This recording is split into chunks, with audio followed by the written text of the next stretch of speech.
Prison guards of Reddit, what is the most extreme thing you ever saw happen in your prison? My dad was a prison guard in Tennessee. Every Thursday was pork chop day in Maximum. When you have nothing you live for the little things. One day they ran out of pork chops and a dumb poop guard tells the back of the line they're all out of pork chops, the rest of you fry cause are getting blown. A minor riot with a 6-hour lockdown. 2 broken bones and like 10 people had to be treated by the nurse. Not me, but my mom is a prison nurse. She once had a dude swallow a balloon filled with drugs. And it popped or leaked in his stomach and he overdosed. Between fights. Suicides. Attempted suicides, etc. Worst one that got me was I cut down a hanger. He went into fight mode swinging at us. We got him to the ground and handcuffed him and pinned him on the floor. He started to cry, begging us to kill him as we tried to keep him from banging his head on the floor. That was my first hanging and stuck with me ever since. Edit, since people are mentioning how depressing this thread is, I gotcha. I was working a pod and had someone throw a melted down shoe heel in a sofa can at me. Think hot melted rubber. It mainly got on my shirt so I was fine, but started fighting with the guy. I had him pinned on the ground. With 64 offenders around me. I had lost my cuffs in the fight, they had fell out away from me. Another offender I had known for a while assisted me. Handing me my cuffs and holding the guy's legs down. I was able to drag that one offender out. Due to the fact the offenders on the pod were throwing stuff at us, the offender who helped me got his time reduced and I wrote him a letter for the parole board. And spoke on his behalf. He got out. Works a good woodworking job, $24 an hour, and writes to the prison with updates on how he is doing. He has a girlfriend and a baby on the way. Happiest story I have of that place. I did a bit in Florida about 4 years ago. While I was inside, they let my cell block come into the common area to watch the iHeartRadio Awards. Never would have watched it on my own. But it was nice to have the distraction. This was the summer that Ariana Grande had that One Less Problem song. And she performed it right before JLo came to the stage. Now, I'm in with mostly Puerto Rican inmates. So JLo being on was a big goddamn deal. Some dude just loses his poop during the Ariana Grande song. Some of the dudes said he was into little girls or something. And throws a very lightweight plastic chair at the TV. Didn't think it would do much damage. But it busted the LCD. Hell. Broke. Loose. Dudes weren't gonna get a chance to see JLo's ass. And they wanted blood for it. I ran my gringo behind back to my cell.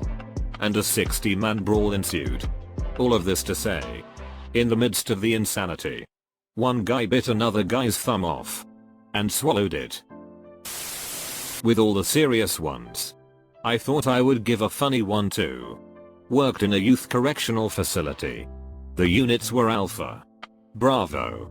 Charlie. Delta. etc. On Charlie Dorm there were 3 openly homosexual youth who were way over the top when it came to stereotypical gay behavior. Talked in lisps. Used red Kool-Aid powder to make lipstick. Tied their sweater arms together to make a purse. etc. Well, one day they are walking down the hall together. See me in my office and said, "Hey teach. Check this out." Then the 3 of them dropped and did the Charlie's Angels pose.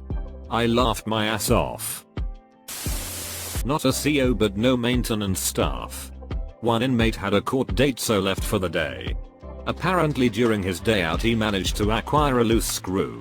Not big or anything. Apparently he found it on the floor of the transport van. Anyway, once back in his cell he decides to use the screw to drill a hole in the plexiglass window of his door. Mind you, the doors are a layer of plexiglass and then steel grating. Anyway, he drills 2 holes, one at the top and one at the bottom of about a 2 feet tall window. He does this between CO patrols who are supposed to do a walk around every 15 minutes. The inmate then proceeds to tear his bedding and ravel it into a string which he feeds through the upper hole and back down through the lower hole. Using the friction of the bedding he literally saws a giant hole in the plexiglass using nothing but his bedding. When questioned he informed the guards that this took him roughly 11 hours to accomplish without a single CO noticing it. He didn't escape, like I said there is still the steel grating. He literally just did this as a frick you to the guards and he had the spare time. A guy trying to smuggle in a carton of cigarettes under a fat roll. That is not a typo. A carton, not a pack. My husband is a guard. I'm not going to be able to tell this as well as he could, but you'll get the point. He was doing count one night and there was an inmate that was bleeding, so they went in to see what was happening. The inmate had bitten the inside of his wrist and forearm and pulled the skin off down to the muscle and tendons. He was also chewing on something, and when he was told to spit it out he didn't. It was a chunk of his flesh. He then immediately ripped off another piece with his teeth and, according to my husband, slurped it up like spaghetti. They rushed him to medical and he ended up having to be in the psych building, clearly, after he recovered. Edit, spelling. Via my father. One prisoner was trying to kill his cellmate, but didn't have a weapon. So he took a pen, stuck it in the guy's ear and stomped on it. It came out of the victim's mouth. An inmate with mental issues and HIV sliced his stomach open with a razor. Line was from below sternum to just below belly button. Survived. But man, it was ugly. I used to be a corrections officer. I found an inmate beaten up and his neck snapped in the gym one night. Gave him CPR until medics arrived, but he was too far gone. My dad was in prison and the craziest day he experienced was sometime around the end of his first week in. He had been keeping his head down, but one of the other inmates told him to meet him outside by the corner of one of the building during their free time outside. He was hesitant because he didn't want to get into trouble right out of the gate. He looked toward the corner of the building and saw a small group of guys huddled, and he got even more concerned. Just as he was going to walk away, they noticed him and called him over. He accepted. These guys were passing around a cantaloupe and sharing it. Each guy had a spoon and they'd take a bite and pass it on. Former psychologist at a youth detention facility.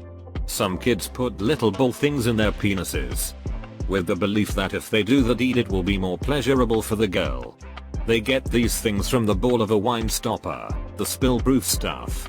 Picture a spherical thingy less than a penny. Apparently they had operated on each other. They melted their toothbrush to make a pseudo-surgical knife and made a small incision on their peepees to insert these round things. They then sewn the wound closed with conventional needle and thread. We staff came to know when some kids are getting feverish all of a sudden.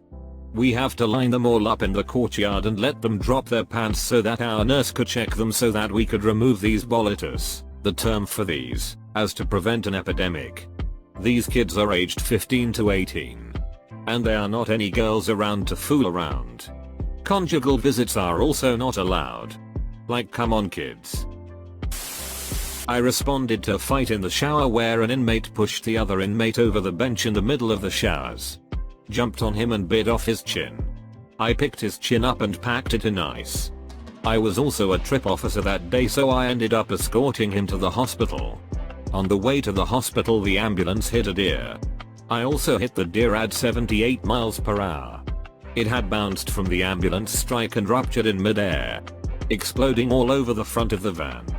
The van was damaged, but still drove. When we got to the hospital, the doctor didn't sanitize the piece of chin or anything. Just sewed it back on. It didn't take, and a few weeks later the guy got gangrene and his chin fell off. Then he almost died from infection.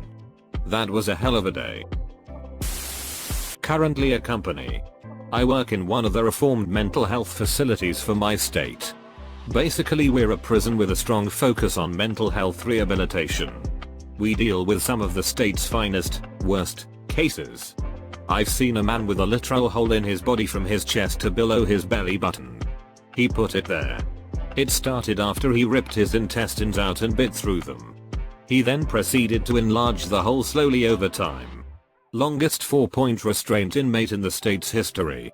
Also seen a guy shove a 4-foot headphone extension cord through his DK and into his bladder not once, not twice, but 5 times now. He's also gouged his eye out. I've got stories like these for days. No, a prison guard, but I work in a psych hospital. Worst thing I saw was a man fingering his stoma in his stomach so hard it was bleeding. He was repeating "frick me in the pussy" as he fingered it. Couldn't get that poop out of my head for a few days. As I was trying to pull his hand out of his intestines, he was looking deep into my eyes and begging me to frick it. That guy was a mess.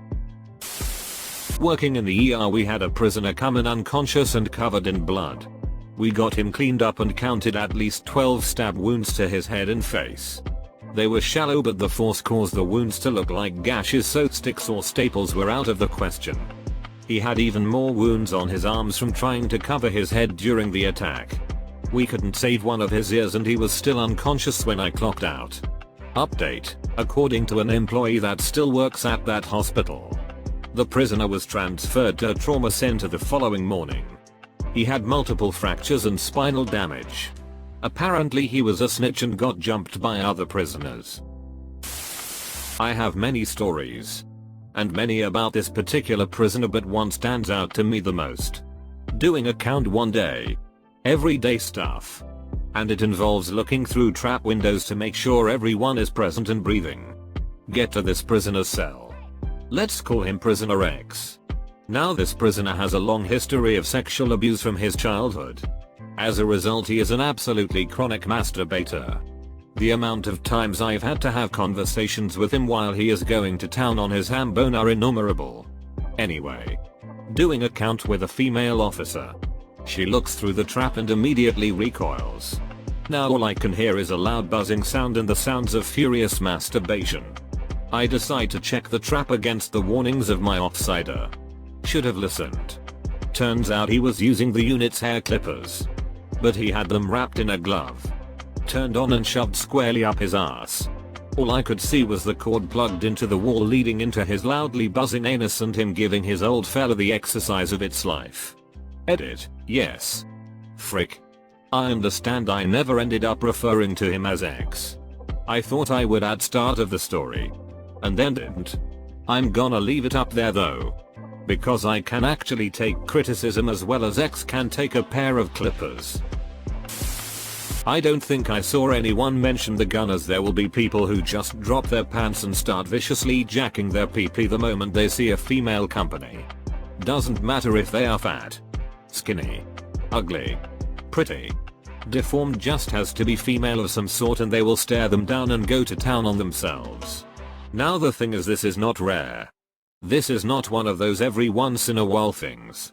So many do it, it's glorified within prison. The punishment for something like this is just going to confinement for 15-60 days, where you can gun COs behind a door, no extra hanky-panky charges or anything. It's normal. Super fricked up though. Let's see. Back when I worked in the industry, one guy disemboweled himself essentially to get a demon out. He lived. Not sure about demon. His intestines were out of his body and he was ghost white from blood loss. 2. Guy was putting nails or screws up his urethra. 3. Chick hid a can lid in her special kangaroo pouch and pulled it out to try to cut herself after an adverse hearing result. There was this one man I was looking over in prison. He was on suicide watch. Went to the bathroom for 5 minutes, came back and he had pulled all the stitches from his chest, opened the chest wound and was trying to stab himself in the heart with it. Not me and not a prison guard. But one of my college professors used to teach at a prison. She was a Portuguese literature teacher for them. This happened in Brazil. She was teaching the inmates, all male, about poetry and it was close to Mother's Day. So she told them to write a poem about their own mothers. This was in a very impoverished area. And she told us all the inmates were illiterate before she started with them. One of the inmates wrote a beautiful poem about his deceased mother. That was killed right before he was arrested when he was much younger. He was arrested for killing his father, who murdered his mom. All the inmates started clapping and whistling. Because it was so beautiful and heartbreaking. But then the guards went nuts thinking they were messing around and started beating the inmates so they would shut up. Classes were cancelled after that. My professor said it was all very shocking. It was a pure scene with people bonding and learning and the guards resorted to violence without even thinking. She never went back to teach at a prison again. My dad was a pay officer in the prison service for a couple decades. He has a few stories. One that I always remember was about there was this one kid who was about 16 but he was about 6'4" and built like a tank. He also had a bit of a temper. One day when my dad is supervising the gym workout, he looks over towards the benches and this kid picks up a 34-kilogram dumbbell, lifts it above his head and starts to swing it down onto another inmate's head who is laying on one of the benches. My dad manages to sprint over, grab this kid and pin him against the wall, just in time to stop him from killing the other inmate. At this point my dad is thinking if this kid wants to fight, he is probably going to win. But luckily he had a good reputation, so the kid didn't fight, but also other inmates alerted other guards. If he was able to carry through with that swing, that inmate's head would literally have exploded. There is no other outcome to that. It was straight up attempted murder. Nothing ended up happening with the kid. The prison head didn't deem it to be much of an issue because no one was hurt, so my dad brought the 34-kilogram dumbbell into the beating to show her. She didn't care. Ignored it because it makes her prison look better on paper. Not mine but my dad's. First day he was there, a riot occurred because some dumbass prisoner thought it would be funny if he stole a book from a prisoner and blamed it on someone else. Long story short, the guy who was blamed had all 4 of his limbs broken and his face beaten to pulp. Apparently they already had beef between them. Edit. Details. This is taking the word extreme to a different level. But when I was a prison guard, female working in a men's max, I worked in the kitchen. I tried to be firm, fair and consistent, and it worked. I mean, I went home whole every night. Somehow a few of the prisoners found out it was my birthday, and towards the middle of my shift they had me come around the office, and there on the table was a 4-layer industrial size cake with pink frosting. I was touched. They told me to get my piece before everyone else did. And not even 10 minutes later it was gone. Edit. Holy moly. Gold? Question mark? Exclamation point. Thanks for popping my gold cherry, mysterious stranger. One of my former teachers used to provide mental health services in the county jail. She said the worst thing she saw was an inmate who went insane. He was quiet and polite, and doing a small amount of time for a minor crime. But then, he got in one small fight and was moved to max. And something in him snapped. He decompensated so quickly that by day 4, he was smearing fesses on the wall and singing nursery rhymes. He was taken away by ambulance and was never seen again. Not a prison guard but a former paramedic in one. In this prison camp where I worked, inmates worked in a field on what was called a hole line. The inmates were given tools randomly and lined up to work randomly. One inmate marked a tool, and every time he got that particular hoe he worked on sharpening the side of the blade.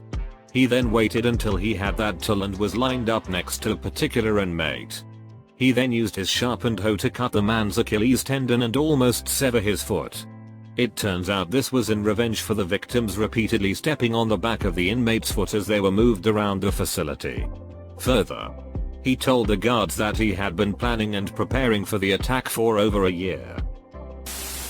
Not a prison guard, but was told this story by a kitchen supervisor working in a minimum security prison. He was supervising on the morning shift when he went to use the inmate bathroom in the kitchen. Because the other supervisor was using the officer bathroom and he really had to go. The inmate bathrooms had doors. Full metal ones and stalls, unlike in the rest of the compound which just had open stalls, but without locks on them. The inmates who worked in the kitchen would jerk off in them and had porn magazines hidden under the sink. So he was always careful to knock beforehand, not wanting to walk in on someone mid-stroke. That day, he was in a bit of a rush and forgot to knock. He walks in to find an elderly inmate fricking himself in the ass with a banana off the lunch line, and sucking off another banana. From my CO brother, some guy bashed his head open and wouldn't cuff up to have the nurses help. He was being absolutely combative and going crazy. He covered himself in the cell he was in with blood, and drew a picture of Jesus with the blood. He told my brother he was going to die and to tell his family he loved him, before passing out and apparently actually almost dying. He said it messed him up for a good while. I was a supervisor at a adolescent male hanky-panky offender secure level 5 facility. Beforehand, I was a regular CO there for 3 years and never saw anything more than a few fights and a few masturbators. My first Friday evening on the job and we had the largest riot the facility has ever had. The first it ever had. 2 kids from the same unit attacked and pinned down a staff holding sharp pencil to his neck. They then whistled to the other units which triggered 2 other residents to do the same on their unit. We had 2 staff per unit. A floater. And a supervisor for 40 kids. I ended up having to call the police so come assist. They came in with guns blazing. And the kids dropped the attempt damn quick. A family member and I used to work at the same prison and the prisoners knew we were related. My family member got into a minor car accident and had a few weeks off work to recover. Word got out about it to all the prisoners and I constantly got asked how I was coping because they all heard it was super serious. It wasn't. While one was asking me what happened when we had a lockdown code so everyone had to go back to their blocks. Came to find out in the incident report that a fight had started because 2 prisoners heard 2 different stories on what happened to my family member. Couldn't agree. Started a punch up and got the whole block of about 80 guys brawling. Whole place got locked down for like 10 hours. All because my family member can't drive. Not quite the same, but my aunt was a psychiatrist in a women's prison in the 70s. They had a change of warden from someone reasonably reasonable to someone who was extremely unreasonable. One of the things she instigated was a work program to help landscape a garden for the prison. Naturally, a number of the prisoners decided to sign up with the change to be outside. However, it wasn't until after they'd signed up that they found out that it was replacing their usual rec time. Meaning they had no breaks and more work. The warden was insistent that she have a flower garden for the prisoners to enjoy as it would be calming.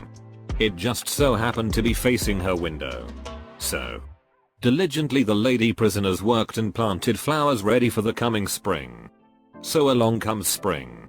And during the time that the flowers had, well, flowered, the warden had been on a 2-week holiday. She came back to lovely view from her office window, frick off spelled in begonias. In 10 feet high font. Hey you, thanks for watching. If you enjoyed the video, consider subscribing and hitting like for more daily Reddit videos. Your support means a lot. We also have a Discord community where we will be hosting giveaways and running events. Come along and meet some new friends as part of the Reddit Stories community. Thanks for watching.